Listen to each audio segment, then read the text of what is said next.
नमस्कार विद्यार्थियों। तो आज का नया पाठ जो है वो है छठी कक्षा से अंतिम पाठ 16वां पाठ, जिसका नाम है सच्चा सपूत राजगुरु। सच्चा यानी कि ट्रू, सपूत यानी कि बेटे को बोलते हैं, और राजगुरु जो है वो एक क्रांतिकारी थे जिनके साथ वो अपना अपने देश के प्रति लड़ रहे थे। जिनके साथ मिलकर वो जो है हर कार्य में अपना योगदान दे रहे थे, वो थे भगत सिंह और सुखदेव।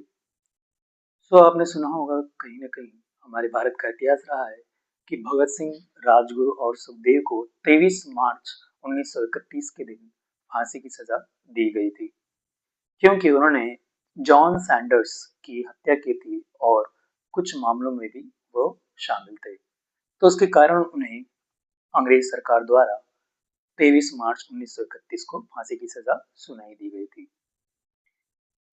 तो ये जो है, ये पाठ जो है कहीं ना कहीं इतिहास में, हिस्ट्री में जो एक सच्ची घटना पर आधारित है, और ये जो पाठ है राजगुरु के बारे में इसमें बताया गया है।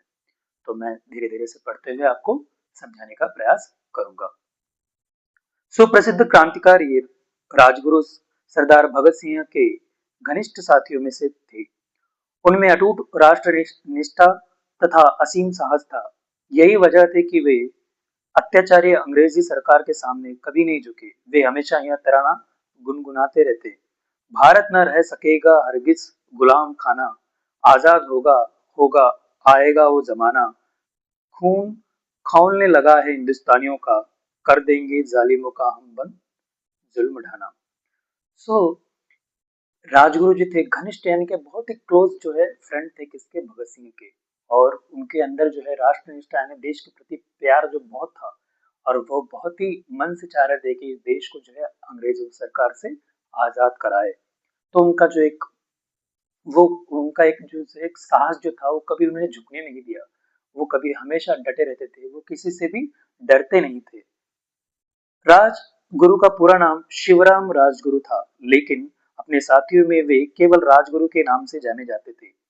छात्र जीवन से ही वे भगत सिंह के साथी बन गए थे, और समय बीतने के साथ साथ वे भगत सिंह के दाहिने हाथ हो गए थे। उनमें बड़े से बड़े और जोखिमों से भरे काम करने की असीम क्षमता थी। राजगुरु में किसी संगठन को मजबूत बनाने तथा तपे हुए लोगों को पहचानने की अद्भुत योग्यता थी। कानपुर, आगरा और लाहौर जैसे नगरों में उन्होंने छांट छांट कर बलिदानी युवकों को क्रांति दल में शामिल किया था। जिस घटना ने राजगुरु को अमर बनाया, वह भी लाहौर में ही घटित हुई। तो राजगुरु थे जो थे वो क्रांतिकारी तो थे ही, लेकिन उनमें एक अच्छी एक क्षमता थी कि वो क्या करते थे, वो को पहचानते थे कि कौन से युवकों में वो बात है जो कि उन्हें क्रांतिकारी दल में जो है शामिल करेगी। उनका जो ग्रुप था, उस ग्रुप में शामिल करना था। तो बहुत सारे जो है जनताओं में से, बहुत सारे युवकों में से कई युवक वो क्या करे, छांट छांट कर क्या, अच्छे से देख कर कि कौन इस काबिल है कि वो अंग्रेज सरकार के खिलाफ जंग लड़ने की जो साहस रखता है। तो वैसे युवकों को उन्होंने क्या किया, सेलेक्ट किया और अपने साथ क्रांति दल में शामिल कर दिया। 1928 में साइमन कमीशन भारत आया था। भारत के शीर्षस्थ नेताओं ने इस कमीशन का बहिष्कार किया, इसीलिए हर ऐसे शहर में उसका बहिष्कार किया गया जहां यह कमीशन पहुंचा था। लाहौर में भी साइमन कमीशन के विरोध में जुलूस निकाला गया। जुलूस के नेता लाला लजपत राय थे। लाहौर के उप पुलिस अधीक्षक जेपी सैंडर्स के आदेश पर पुलिस ने जुलूस पर उस समय डंडे बरसाने शुरू किए। जब यह रेलवे स्टेशन पर पहुंच रहा था, लाला लजपत राय जुलूस जुलूस का नेतृत्व कर रहे थे। उन पर निर्ममता से प्रहार किया गए, बाद में उनकी मृत्यु का कारण बने। यह ऐसी घटना थी जिसकी वजह से अंग्रेजी सरकार ने के खिलाफ राष्ट्रव्यापी असंतोष और आक्रोश की ज्वाला भड़क उठी। क्रांतिकारियों ने इस अन्याय का बदला लेने की ठान ली। तो 1928 में जो है साइमन अपने भारत देश में आए थे, और उन्होंने क्या किया थे, आते ही जो क्रांतिकारी दल के जो भी समूह हैं उनके ऊपर वो एक्शन लेना शुरू कर दिए। तो जॉन सैंडर्स ने क्या किया कि जो भी जुलूस निकाल रहे, जो भी उन्हें स्ट्राइक कर रहे हैं, उन पर वो क्या करते थे, लाठी बरसाना शुरू कर दिए थे।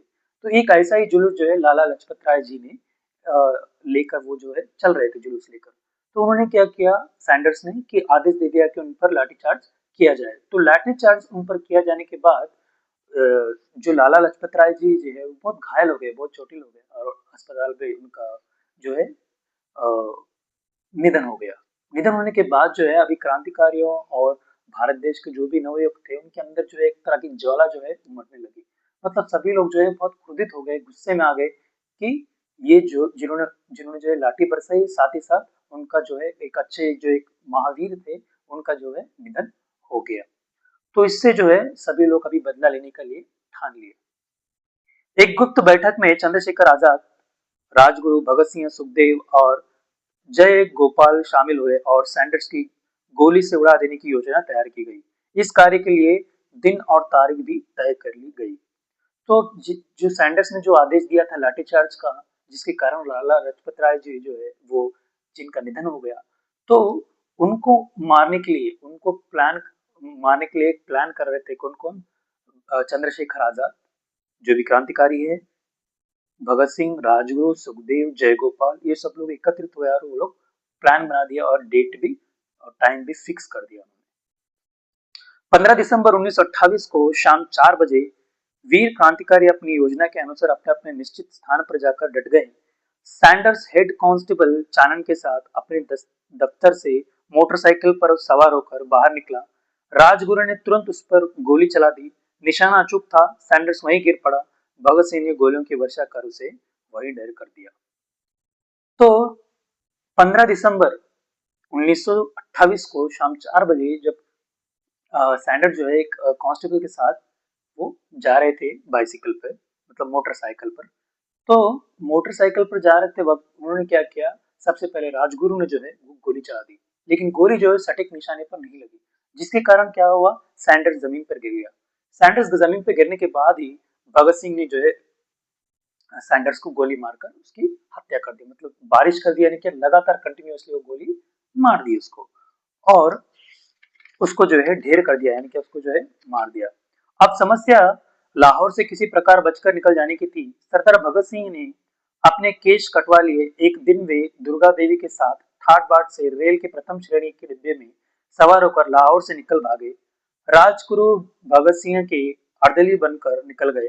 वे आगरा होते ही कोलकाता पहुंचे और फिर पूना पहुंचकर ही उन्होंने राहत की सांस ली। सरकार इन लोगों की गिरफ्तारी के लिए जी जान कोशिश कर रही थी। दुर्भाग्य से राजगुरु को पूना में गिरफ्तार कर लिया गया। राजगुरु को पकड़कर गोरी सरकार ने कठोर यातनाएं दी, पर भारत माता का यह वीर पुत्र ठस से मस नहीं हुआ। उसने तो व्रत ले रखा था, सर कटा सकते हैं लेकिन सर झुका सकते नहीं। भगत सिंह, सुखदेव और बटुकेश्वर दत्त को असेंबली बम कांड में घटनास्थल पर ही पकड़ लिया गया। तो जब इन्होंने सैंडर्स को मारा था तो कहीं ना कहीं ये अंग्रेज सरकार जो है उनके पीछे लग गई। तो किसी तरह से उन्होंने क्या है अपना, भगत सिंह ने अपने बाल कटवा लिए, केश यानी क्या हेयर्स, बाल कटवा लिए और उन्होंने अपना थोड़ा भेष जो है बदल दिया। साथ ही साथ उन लोगों ने किसी तरह से कोलकाता गए, कोलकाता से फिर पुणे गए, लेकिन जो है यहाँ पर राजगुरु को जो है वहां पर गिरफ्तार कर लिया गया। वो मिल गए और उनको जो है बहुत पनिशमेंट देने लगे ताकि वो कुछ उगले, कुछ बात करे, कुछ बताए अपने साथियों के बारे में। लेकिन उन्होंने ठान लिया था कि वो किसी को भी कुछ नहीं बताने वाले हैं। तो साथ ही साथ एक बम कांड हुआ था असेंबली में।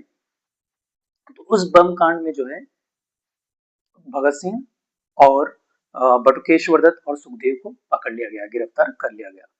प्राण दंड कांड प्राण दंड दिए जाने से पूर्व इन आजादी के दीवानों को घोर यातनाएं दी जा रही थी।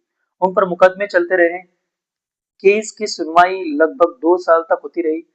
1931 की 23 मार्च की शाम को भगत सिंह, राजगुरु तथा सुखदेव तीनों वीरों को फांसी पर लटका दिया गया।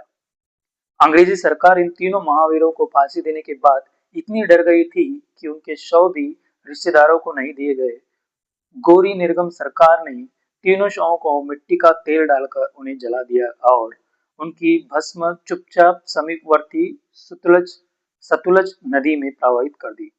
तो आप सोच कर देखिए, एक बार कल्पना कीजिए कि कितनी घोर चीज यहाँ पर, कितनी भयानक चीज यहाँ पर भगत सिंह, राजगुरु और सुखदेव के साथ हुई।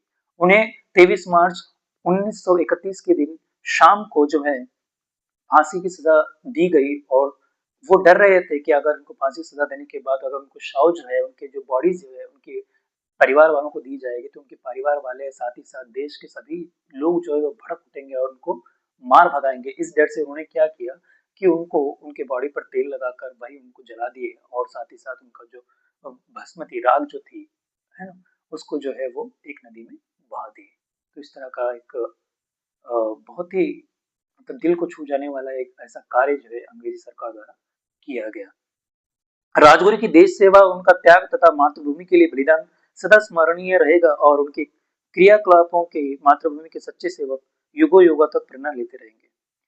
तो ये जिन्होंने ये योगदान जो दिया है राजगुरु ने, भगत सिंह जी ने और सुखदेव ने, मतलब ये जो ऐसे महान क्रांतिकारी रहे हैं हमारे देश के, जिन्होंने अपने प्राणों तक की बलिदानी दे दी, मतलब छात्र जीवन से ही उन्होंने अपना सारा योगदान जो है देश की आजादी के लिए दे दिया। ऐसे वीरों को सदा हम सलाम करते रहेंगे और ऐसे लोगों के लिए, ऐसे महान व्यक्तित्व के लिए हम सदा ऋण रहेंगे। और हम इस देश की जो है आगे से या हमारे भविष्य में भी हम देश का जो है इसी तरह से जब भी अवसर मिलेगा, जब भी वैसा मौका आएगा, तब हम सीना तान कर अपने देश की रक्षा के लिए खड़े रहेंगे। तो ये जो पाठ है, ये पाठ की समाप्ति यहाँ पर होती है, जिसको लिखा है साभार, डॉक्टर शिवाशंकर पांडे।